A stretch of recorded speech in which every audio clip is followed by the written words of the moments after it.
হারিয়ে যাওয়া কালি কলম থেকে 5 নম্বরের যে প্রশ্ন, মোগল দরবারে তাদের কত না খাতির ছিল, কাদের কথা বলা হয়েছে তা ব্যাখ্যা করুন। জোরে। কবি শিল্পান্ত লেখা হারিয়ে যাওয়া কালি কলম কবিতায় কবি শিল্পান্ত বলতে চেয়েছেন যে আজকে সাধারণত আগেকার দিনের মতো কলম আর ব্যবহার হচ্ছে না। কলমের পরিবর্তে বিভিন্ন কম্পিউটার আর যন্ত্রচালিত বিভিন্ন বৈজ্ঞানিক পদ্ধতির ব্যবহার করা হচ্ছে। কবি শিল্পান্ত বলতে চেয়েছেন যে আমাদের আবার আগেকার মতো কলমের ব্যবহার করতে হবে, কারণ আগে মোগল দরবারে সাধারণত টেলিগ্রাফিস্ট বা লেখা শিল্পীদের বা লেখা কুশলীদের খুব গুরুত্ব দেওয়া হতো, কারণ তাদের লিখিত শৈলী খুব সুন্দর ছিল। এছাড়া তারা খুব ভালোভাবে লিখত। তাদের লেখায় তাদের লেখায়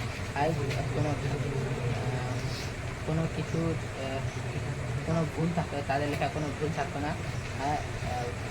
থাকতো না। তাই তাদের মোগল দরবারে খুব সম্মান দেওয়া হতো। এছাড়া তারা বিভিন্ন পুঁথিগত যেমন সাধারণত আমন্ত্রণ বা নিমন্ত্রণের কার্ডে বিভিন্ন কূটটাকে ছাড়া তারা খুব ভালোভাবে লিখতেন। এছাড়া তিনি আগেকার যুগের মোগল দরবারের রাজাদের আত্মজীবনী ও তাদের স্মৃতি কথাগুলো তারা খুব ভালোভাবে লিখতেন। তাদের লেখায় কোনো ত্রুটি বা খাঁটি থাকতো না। হারিয়ে যাওয়া কালি কলম থেকে দ্বিতীয় 5 মার্কের প্রশ্ন, 2026-এ যেটা ইম্পর্টেন্ট, আমি যদি যীশু খ্রিস্টের আগে জন্মাতাম তাহলে কি করতাম? জোরে।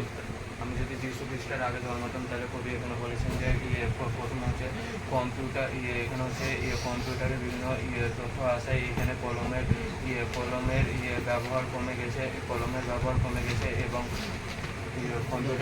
কম্পিউটারের ব্যবহার আসায় এখানে কলমের ব্যবহার কমে গেছে এবং হচ্ছে কলমের ব্যবহার কমে যাবে। লেখক এই প্রসঙ্গে বলেছেন যে তিনি যদি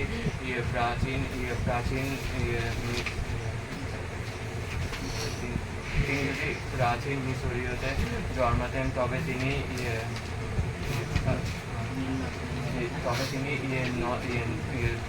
লেখক যদি প্রাচীন মিশরীয়তে জন্মাতেন তবে তিনি নীলনদের তীর থেকে নলখাগড়া থেকে তিনি কলম তৈরি করতেন এবং হচ্ছে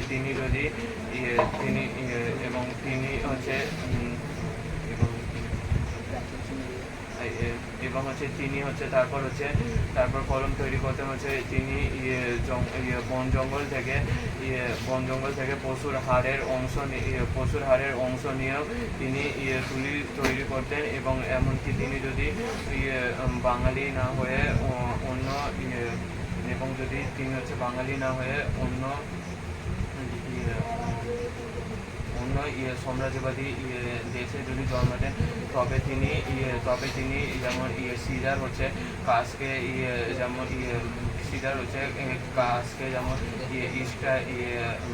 স্টাইলাইজ দিয়ে হত্যা করেছিল। তিনি ওই রকম পেন তৈরি করতেন এবং তিনি হচ্ছে শলাকার ব্রোঞ্জের শলাকারও পেন তৈরি করতেন। আর একটু বলতে হতো যে যীশু খ্রিস্টের আগে জন্মালে তিনি ঠাট্টার ছলে বলে গেলেন যে কোন দেশে কি দিয়ে কি হতো, লেখা হতো। যেমন চীনে তুলি দিয়ে কি হতো। হ্যাঁ, কবির এই কথাটা বলা যে আমাদেরকে জানিয়ে গেলেন কোন দেশে কি দিয়ে কি হতো, লেখা হতো।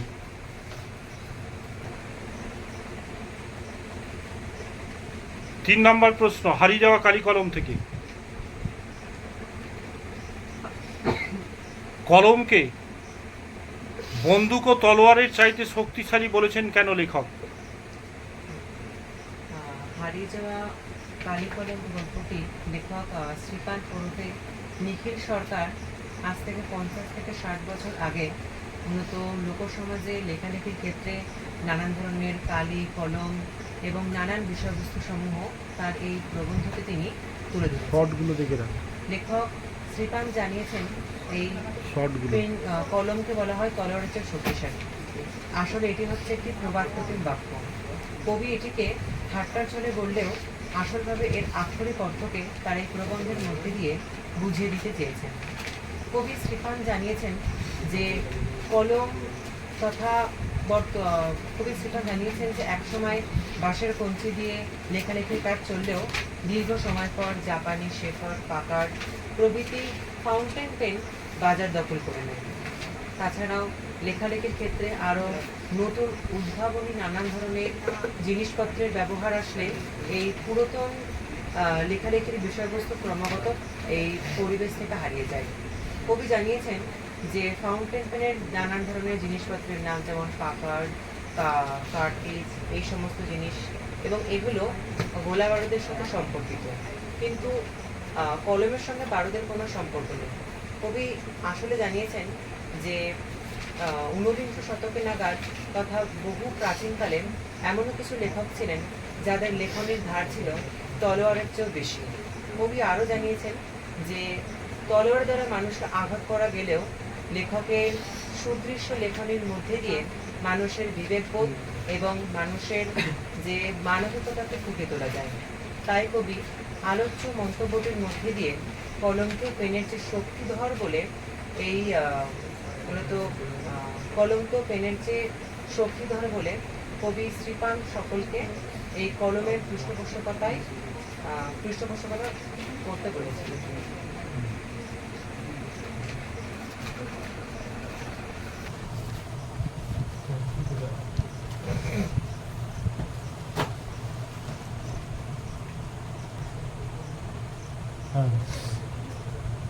হারিয়ে যাওয়া কালি কলম থেকে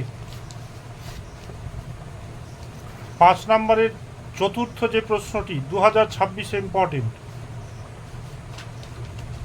কবিরা তাদের পড়াশোনার সময় কালি কিভাবে তৈরি করতেন? হারিয়ে যাওয়া কালি কলম থেকে লেখা শ্রীকান্তের রচিত আলোচ্য অংশটি গৃহীত হয়েছিল। মূলত এখানে শ্রীকান্ত তার সহপাঠীরা যখন তারা ছোটবেলায় লেখালেখি করতেন, তখন তারা মূলত কালি বানাতে শিখেছিলেন, কিন্তু সেই পদ্ধতিটি ছিল খুবই কঠিন তরফের। তাই লেখক একটি সহজ পদ্ধতি আবিষ্কার করেছিলেন। মূলত প্রথমত কালিকে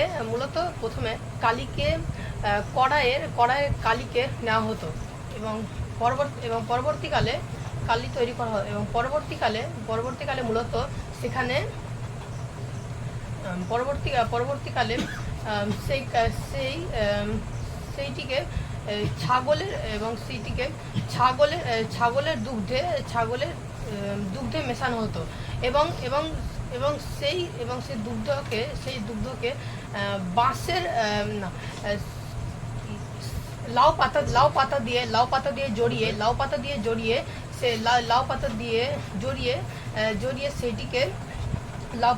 জড়িয়ে সেইটিকে কখনো লেখকরা আতপ চালকে ভেজে এবং সেই আতপ চালটি যখন কালো হয়ে যেত তখন সেই সব উপকরণগুলি মিশিয়ে দিতেন এবং সেই উপকরণ দিয়েই মূলত কালি তৈরি করা হতো। পরবর্তীকালে সেই কালিগুলিকে বাঁশের কঞ্চিতে বেছানো হতো। বাঁশের কঞ্চিতে মূলত কালি বেরিয়ে না যায়, তাই বড়দের কাছ থেকে বাঁশের ছুচালো মুখটি চিরে দেওয়া হতো, যার ফলে কালিগুলি আস্তে আস্তে পড়তো। তাই কবি মূলত সেভাবে কবিরা ছোটবেলায় কালি লিখতেন এবং তা দিয়ে হোম টাস্কের কাজ করতেন। হারিয়ে যাওয়া কালি কলম থেকে 2026-এ যে এমসিকিউ এবং এসেগুলো ইম্পর্টেন্ট,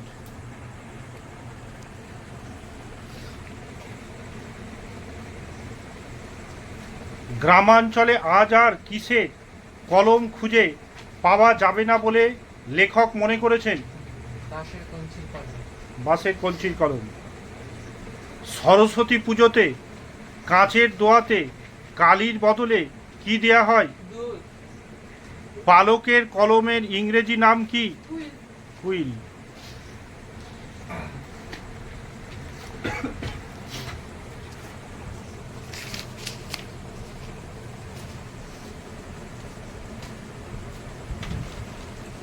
এক সময় বলা হতো কলমকে কায়স্থ চিনি গোপেতে ড্যাশ রাজপুত। কালী অক্ষর নাইকো পেটে চণ্ডী পড়েন।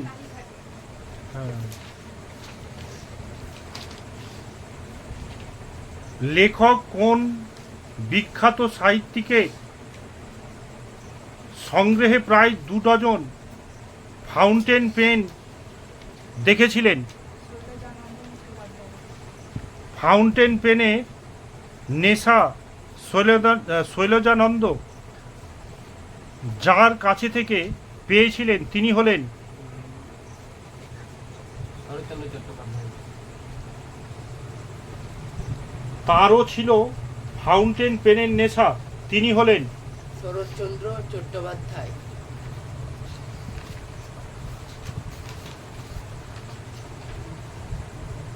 ফাউন্টেন পেনের আদিতে কি নাম ছিল? Reservoir pen.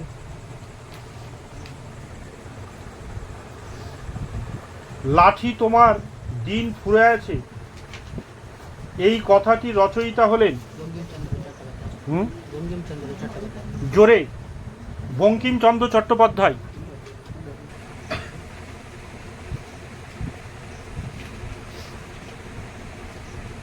লিপি শিল্প কথাটি সঙ্গে কার নাম সংযুক্ত? সত্যজিৎ রায়। সত্যজিৎ রায়ের সুস্থ সুন্দর নেশার মধ্যে অন্যতম ছিল লিপি শিল্প, বয়ন শিল্প, হস্তশিল্প, মৃৎশিল্প। লিপি শিল্প।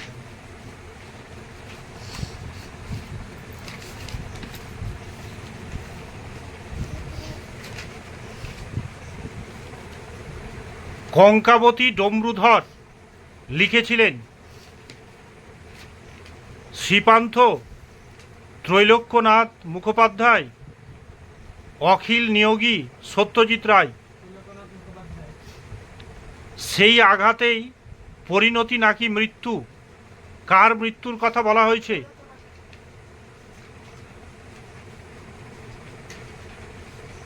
অনেক ধরে ধরে টাইপরাইটারে লিখে গেছেন মাত্র 1 ডজন, একজন, তিনি হলেন?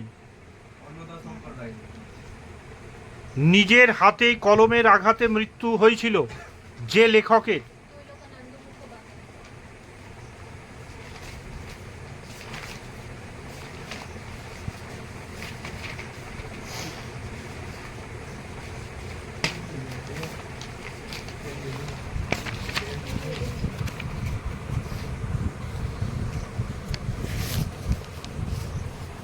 এবার হচ্ছে এসে শর্ট অ্যান্সার্স। খাগের কলমের ব্যবহার এখন কোথায় দেখা যায়?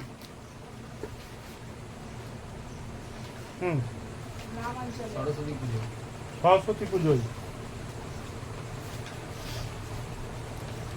পালকের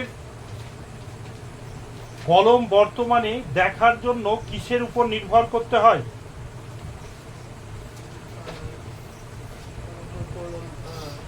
সরস্বতী পুজো না। খাগের কলম এখন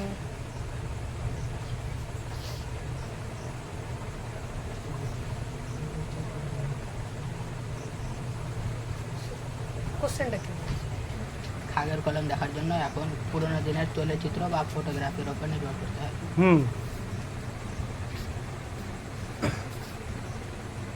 কিছুকাল আগে একজন বিদেশি সাংবাদিক লিখেছিলেন, কি লিখেছিলেন? বিদেশি সাংবাদিক লিখেছিলেন যে তিনজন কলকাতায় তিনজন চৌরঙ্গিতে একজন কলম বিক্রেতা। দার্শনিক তাকেই বলে। দার্শনিক কাকে বলে? যারা কানে কলম নিয়ে সমগ্র দুনিয়া খুঁজে। কলম তাদের কাছে আজ অস্পৃশ্য, কাদের কথা বলা হয়েছে? এখানে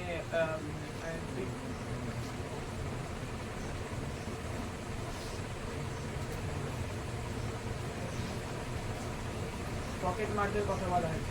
তারপর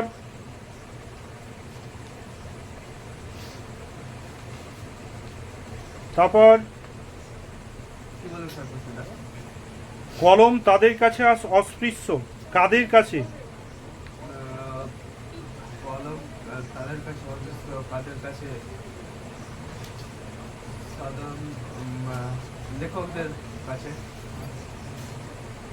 সাফাইয়ের কাজে নিযুক্ত পকেটমারদের কাছে।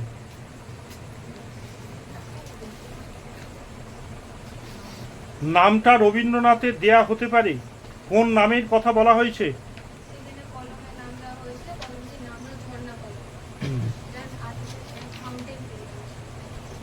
তা লেখকের নেশাগ্রস্ত করে, কি লেখককে নেশাগ্রস্ত করেছিল? তারপর তা লেখককে নেশাগ্রস্ত করে, কি লেখককে নেশাগ্রস্ত করে? লেখককে ফাউন্টেন পেন নেশাগ্রস্ত করে। তারপর এখানে ফাউন্টেন পেনের সঙ্গে নেশা বলা হয়েছে, যেখানে যেখানে লেখক এই কলমগুলিকে সংগ্রহের জন্য খুবই নেশাগ্রস্ত হয়েছিলেন। জন্ম নিল ফাউন্টেন পেন, পেনের জন্ম বৃত্তান্তটি লিখো। এখানে জন্মস্থান বলতে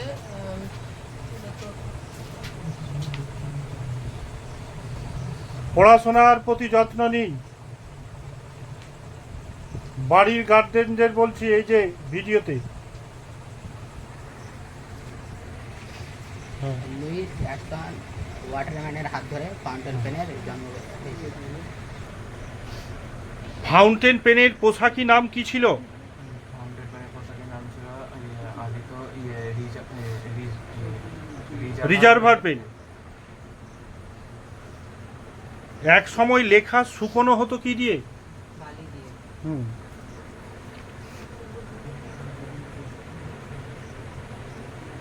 আশ্চর্য, আজ সবই অবলুপ্তির পথে। কি আজ অবলুপ্তির পথে? পেন, কালি তৈরি এবং আগেকার যুগের পেন অবলুপ্তির পথে। ক্যারিওগ্রাফিস্ট কাকে বলে?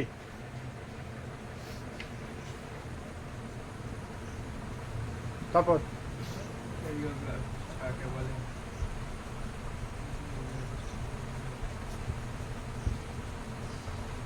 তারপর লিপিকুশলীদের ক্যালিগ্রাফিস্ট বলা হয়। হ্যাঁ, যারা ভালো লিখতে পারে তাদেরকে কি বলা হয়? লিপিকুশলী বা ক্যারিওগ্রাফিস্ট। মুঘল দরবারে একদিন তাদের কত না খাতির ছিল, কাদের কথা বলা হয়েছে? এখানে মুঘল দরবারে তাদের কত না খাতির ছিল, তাদের বলতে এখানে মূলত লিপি কুশলী এবং ক্যালিওগ্রাফিস্টের কথা বলা হয়েছে। সমানি সম শীর্ষানি ঘনানি বিচলা নিচ বাংলা অর্থ কি?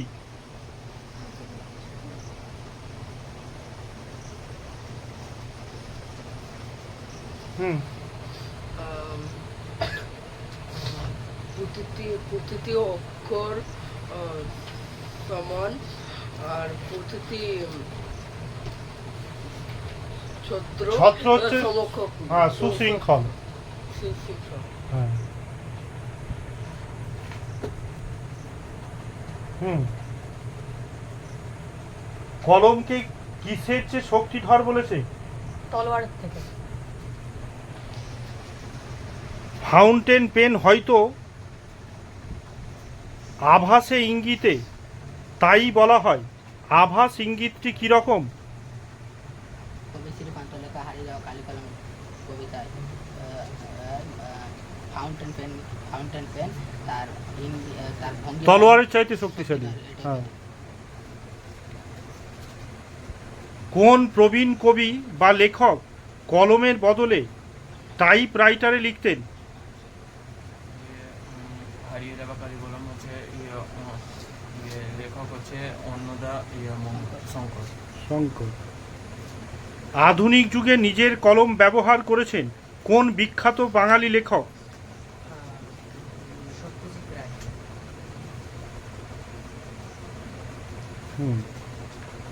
রবীন্দ্রনাথের চিত্রশিল্পের সূচনা হয়েছিল কিভাবে? চিত্রশিল্প সূচনা হয়েছিল পাণ্ডুলিপিদের হাতের কলমের ছিন্ন ছিন্ন করে। সেই আঘাতেই পরিণতি নাকি মৃত্যু? এখানে কার মৃত্যুর কথা বলা হয়েছে?